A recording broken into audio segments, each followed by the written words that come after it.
Hi students, welcome to समझो chemistry detail में एक और वीडियो के साथ आज मैं आ गई हूँ।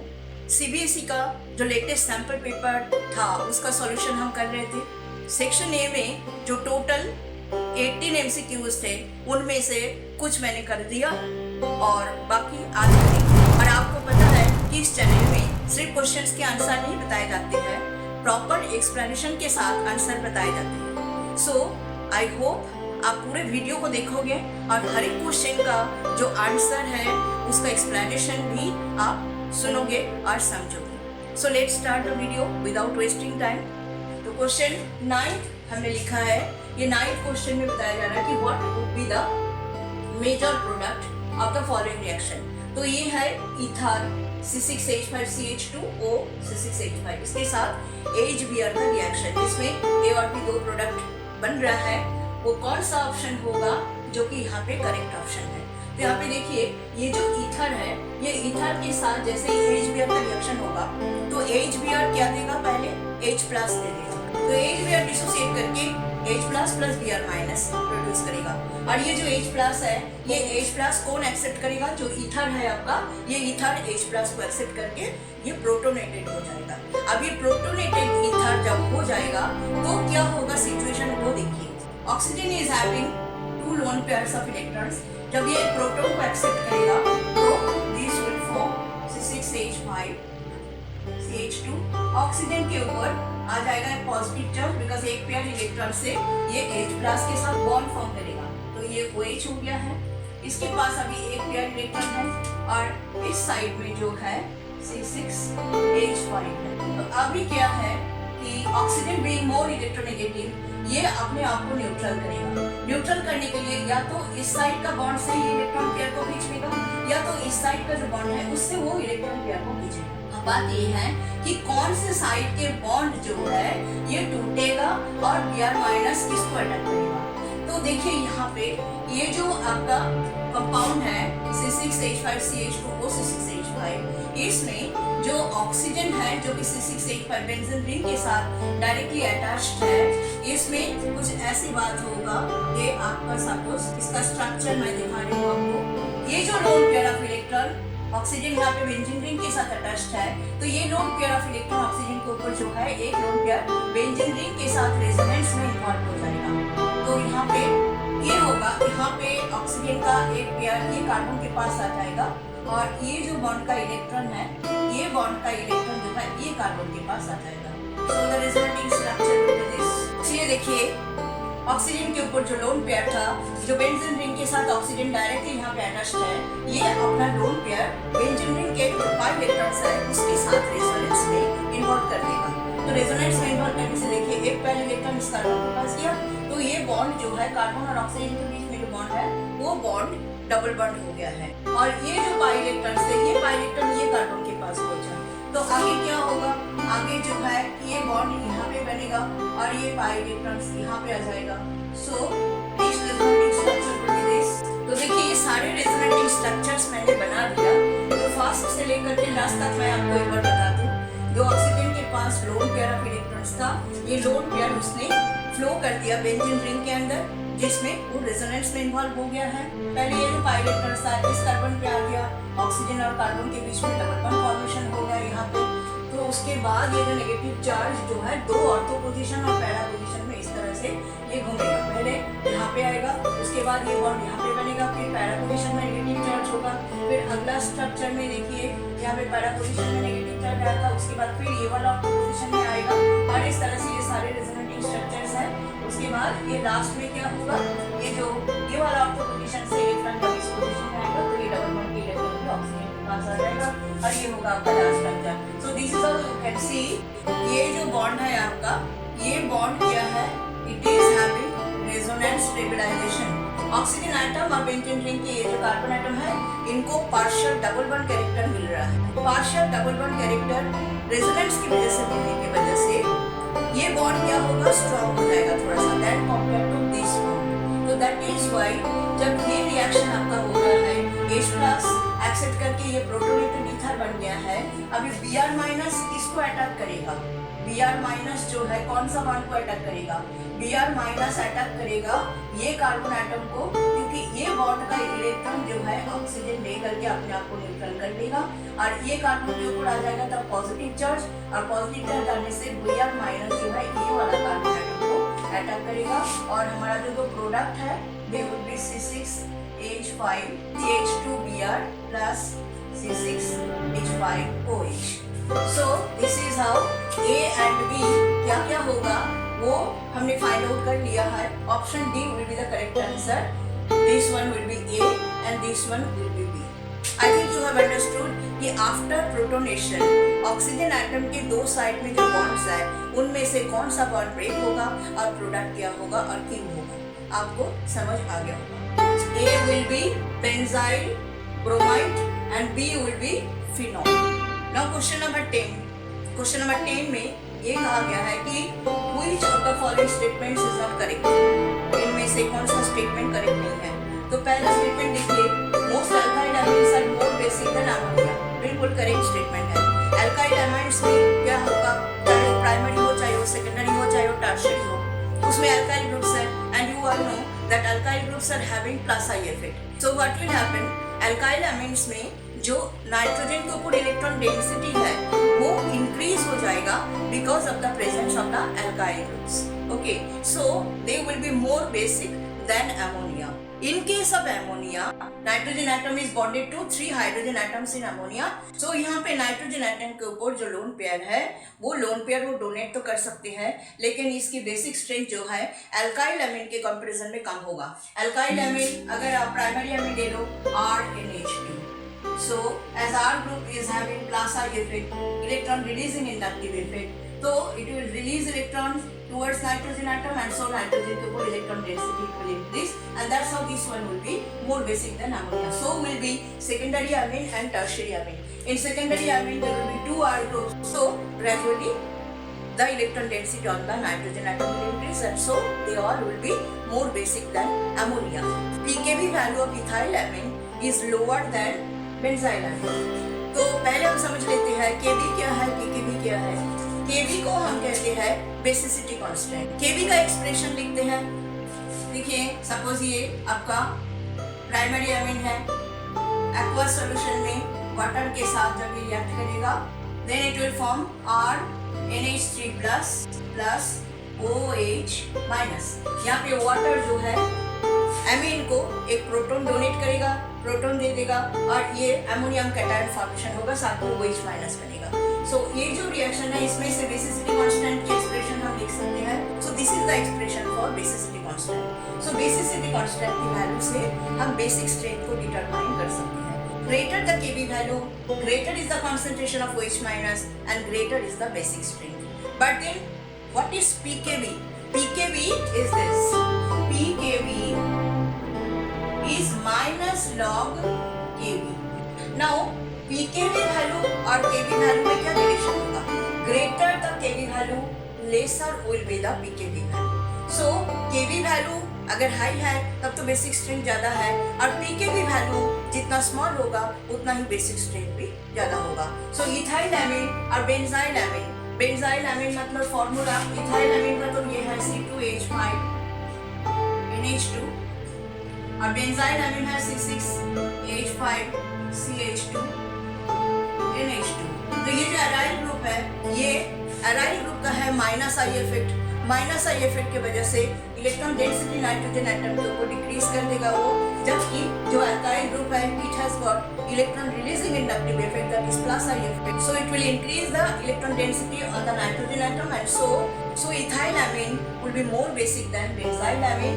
That means Kb value ethyl amine का बेंजाइल एमीन से ग्रेटर होगा, लेकिन pKb वैल्यू इथाइल एमीन का it will be lower than that of benzyl amine. Okay, so this is how ये जो स्टेटमेंट है ये भी करेक्ट है. उसके बाद है ये मैं लास्ट स्टेटमेंट को पहले लेती हूँ बिकॉज ये सी स्टेटमेंट जो है यही इनकरेक्ट स्टेटमेंट है, उसमें मैं लास्ट में जाऊंगी. जो लास्ट स्टेटमेंट है उसमें बोल रहा है कि Hinsberg reagent reacts with 2 degree amines to form sulfonamides. It is the correct statement. Primary amine as well as secondary amine they react with Hinsberg reagent. But then tertiary amine does not react with Hinsberg reagent. What is Hinsberg reagent? Benzene sulfonyl chloride.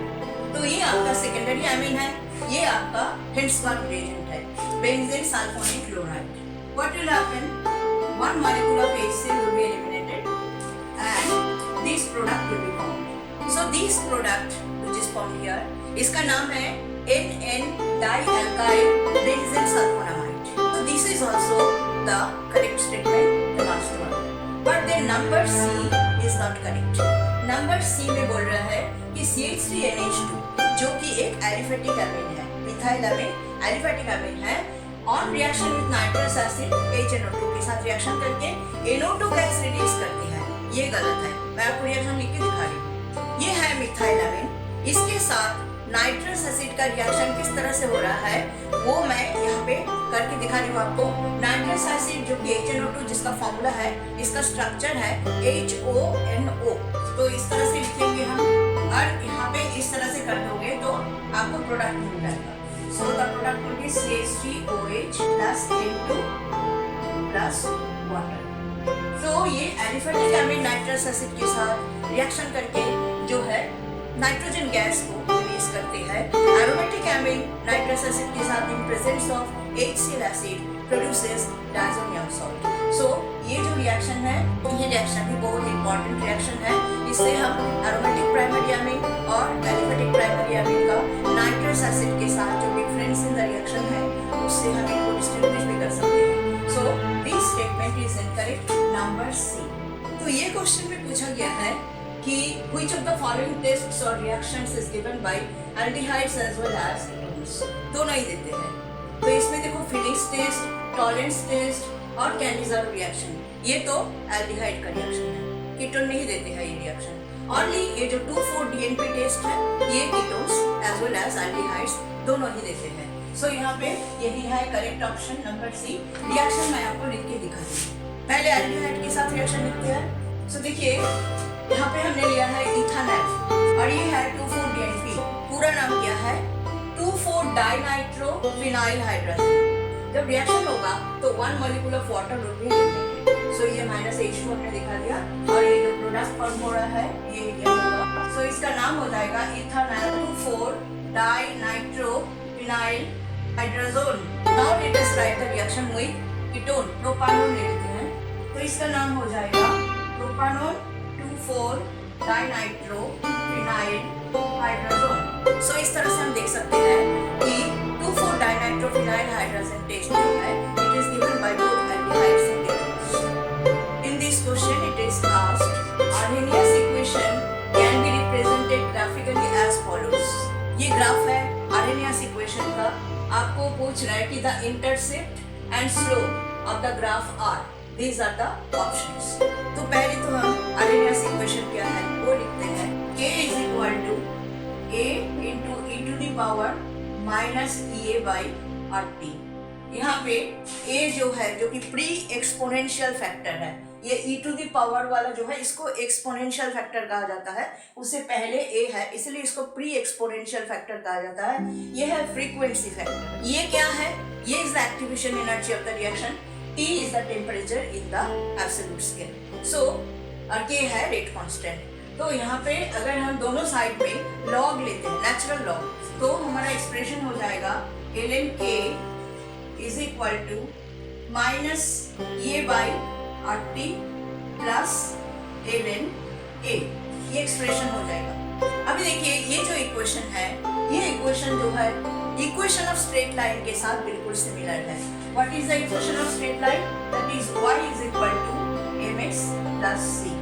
तो जहाँ पर y versus x हम graph plot करते हैं, m is the slope and c is the intercept. तो यहाँ पे अगर ln k versus 1/t graph plot किया गया है तो what will be the slope of the line? Slope will be minus a by r. And what is the intercept? Intercept is ln a. So which option is correct? So option C is the correct answer. अब question number 13 में ये पूछा गया है कि the number of ions formed on dissolving 1 molecule of this salt, FeSO4, NH4 2SO4, 6 molecules of water. ये जो salt है इसका नाम है मोर सॉल्ट। ये एक डबल सॉल्ट है। जब हम इस सॉल्ट को वाटर में डिजॉल्व करते हैं तो it furnishes all the ions, सारे आयंस को ये प्रोड्यूस करते हैं। तो हम एक एक करके देखते हैं FeSO4 से कितने आयंस आएंगे, NH4 से कितने आएंगे। वाटर मॉलिक्यूल तो वाटर के साथ मिक्स हो जाएगा, कोई आयन नहीं आएगा। सो FeSO4 NH4 6 molecule of water, it will furnish these ions Fe+2 plus SO4 minus 2 plus NH4 इससे 2 अमोनियम आयन आएगा 2 NH4 plus SO4 minus 2। So total number of ions कितने हो रहे हैं 2 4 5।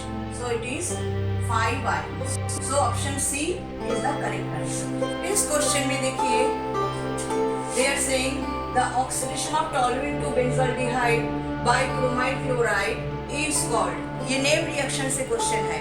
ये है इटर्ड रिएक्शन।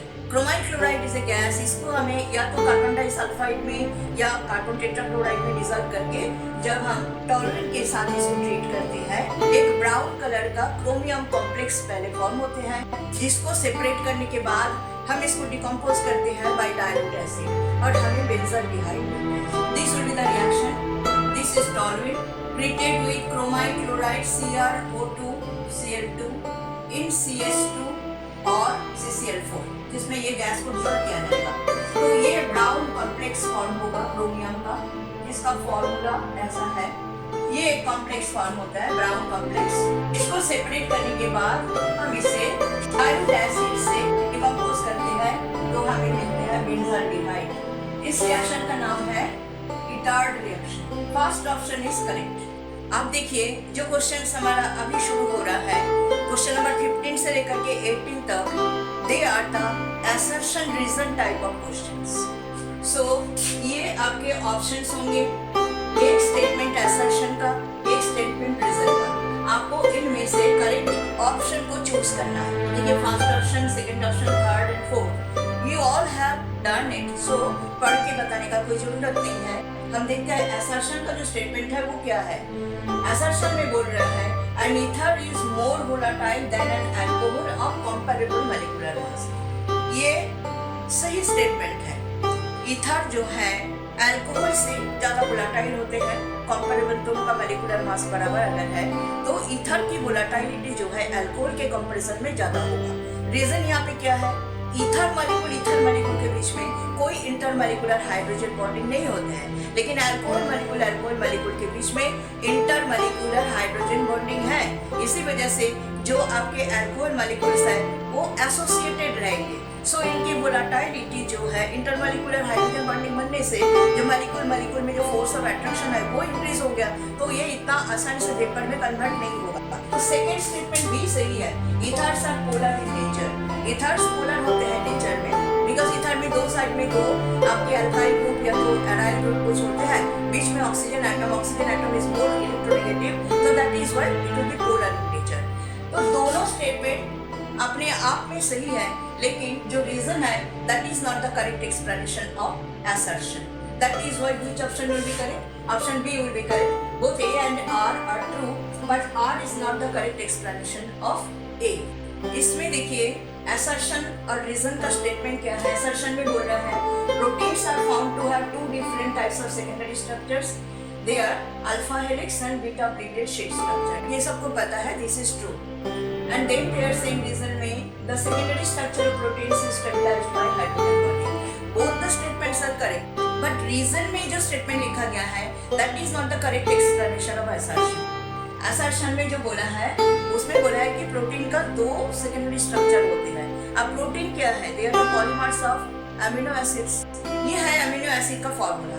अब ये अमीनो एसिड्स आपस में जब ज्वाइन करते हैं तो इनका कंडेंसेशन हो जाते हैं, वन मॉलिक्यूल वन से रिलेटेड। जैसे कि ये एक अमीनो एसिड है, इसके साथ एक और अमीनो एसिड अगर आ जाता है, से यहाँ पे इमेज और इमेज को एक हाइड्रोजन अगर हम इस तरह से अलग से लिखे RACH नीचे R और ये COOH, तो देखिए यहाँ पे एक मॉलिक्यूल वाटर जो है इलिमिनेट हो गया, तो क्या बनेगा, ये बन गया।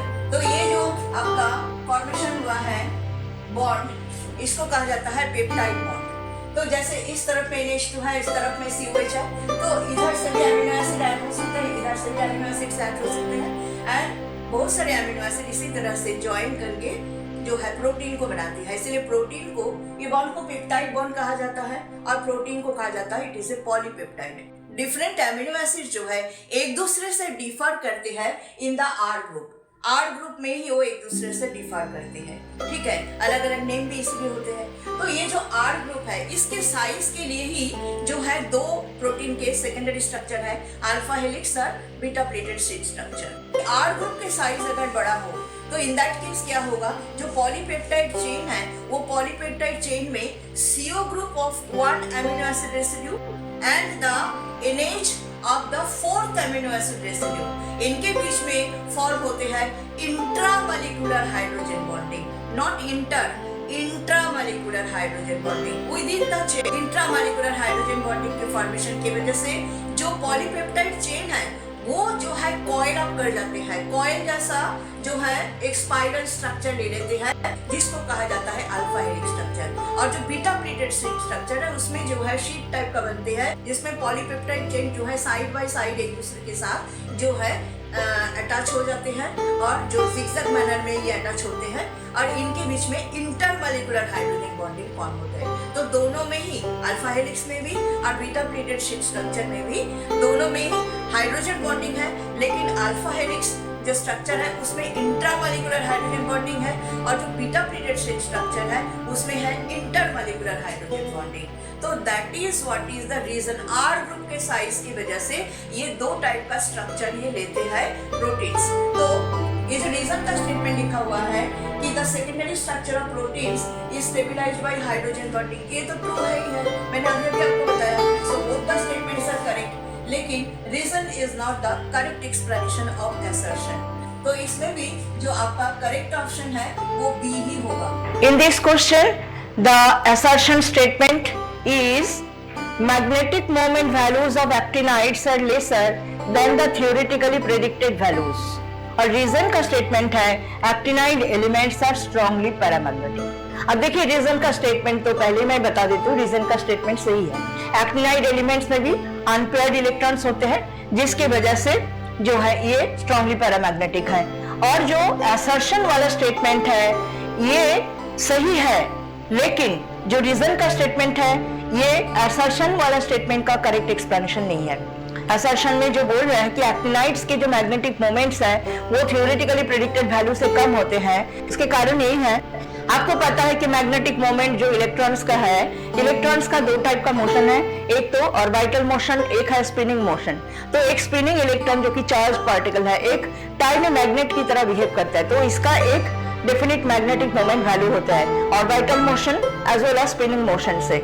लेकिन इन केस ऑफ एक्टिनाइड जहां पर जो लास्ट इलेक्ट्रॉन है वो 5f ऑर्बिटल में आ रहा है, तो 5f ऑर्बिटल्स का जो शेप है बहुत ही ज्यादा डिफ्यूज्ड और कॉम्प्लिकेटेड शेप है, जिसकी वजह से जो ऑर्बिटल कंट्रीब्यूशन है यहाँ पे मैग्नेटिक मोमेंट में वो कुछ कम हो जाते हैं। एंड दैट इज व्हाई जो एक्टिनाइड एलिमेंट्स है इनका जो मैग्नेटिक मोमेंट वैल्यू है थ्योरेटिकली प्रेडिक्टेड वैल्यू से कुछ कम होता है। तो अभी यहाँ पे भी तब क्या देख रहे हैं हम, option B is the correct answer. So MCQs में ये आपका लास्ट क्वेश्चन है, असर्शन रीजन टाइप का क्वेश्चन जो कि लास्ट है। इसमें बोल रहा है कि tertiary amines are more basic than the corresponding secondary and primary amines in the gaseous state.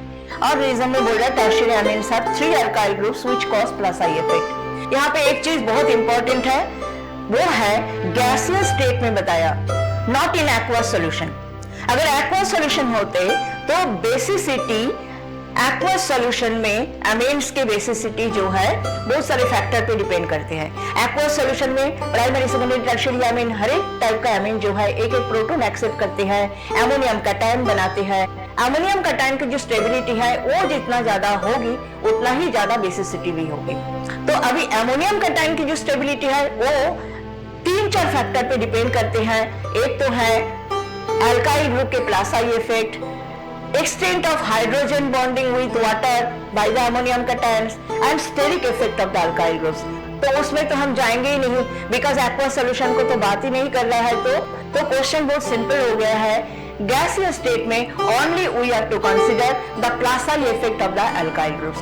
जिसमें जितना alkyl groups है उतना ही उसकी basicity होगी. तो greater the number of alkyl groups, greater will be the electron density on the nitrogen atom because all the alkyl groups are having Plassai effect. That means electron releasing inductive effect. So tertiary amine definitely will be the most basic one in the gaseous state. ठीक है. तो reason में क्या बोल रहा है? Tertiary amines have 3 alkyl groups which cause plus I effect. यही explanation है. सो यहाँ पे जो असर्शन है वो करेक्ट है, जो रीजन है वो भी करेक्ट है, एंड जो रीजन है that is the correct explanation of assertion. So which option is correct? Option A is correct. So here we end the MCQs of CBSE latest sample paper 2023. I hope you will learn a lot after watching this video fully. So hope you will subscribe my channel समझो chemistry detail में. Link will be given in the description box. Thanks for watching the video.